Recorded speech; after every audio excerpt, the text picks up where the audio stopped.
Had an awesome group follow-up session the other day. And so the focus was on the money circle. In that module, we teach you how to audit your money circle, audit your circle, audit the people around you. There's an exercise in there where what we get you to do is to select 4 people from inside of your circle, 4 people that you know. And then we get you to ask and answer 10 questions for each of those 4 people. Same 10 questions, 4 different people. They're just yes/no questions. And then at the end, you just add up the score to see what each one of those 4 people got. Here's how it works. So if the person scores 4 or below out of 10, that's a toxic relationship. If they score between 5 and 8, then that's what we call a fun relationship. If the person scores 9 or 10 out of 10, that's a high value relationship. So we went through this exercise and it's really cool because at the end we get the students to share, this is the person that I chose to do with, this is my relationship with them, and this was their score. And so there's always interesting observations. So I want to share with you some of those observations. The first one, husband and wife. Normally people score different people. So husband and wife, they choose different people, but sometimes there'll be an overlap. And in this instance, husband and wife, one of the people that they chose was the same person. It happened to be the wife's brother. So her brother, his brother-in-law. She scored him low, got about a 5, right? And the husband, his brother-in-law, he scored him about a 9. And isn't that interesting? So yes, we can have different relationships with the same person, and we can perceive different levels of value out of those relationships with the same person. Even when we're husband and wife, we engage and interact with people very differently. So that's interesting. A lot of our parents, especially if they've got younger kids, like sport's a big thing. So the kids play a lot of sport, and inevitably when the kids play a lot of sport, the parents tend to end up spending a lot of time at the sport. So they end up meeting the parents of the other kids. So the parents become friends as well. So the husband decided to score one of the mums from sport, right? And obviously you get to become good friends with them. She actually scored a 2. And what's interesting was whenever someone scores low or within the toxic range, I always ask the person, are you surprised by that score?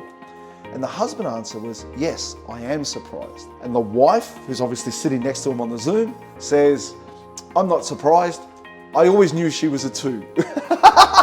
So sometimes when we're in a relationship, the other party, the other partner can clearly see that it's a toxic relationship that doesn't really serve any valuable purpose.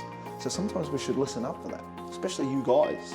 One of the students decided to score their ex, and we'll label this ex the toxic ex.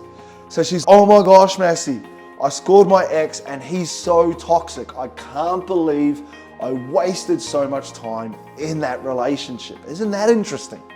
The last one, whenever we have a group session, the students that are on the group session, they've been around for different periods. Some people just joined, some people have been around for years.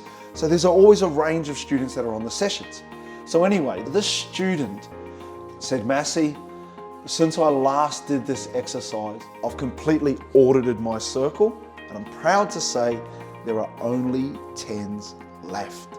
So they've onboarded this conversation and they've decided to just get rid of people that aren't high value relationships. And I think that's smart. So here's what I want you to understand. So what do you do?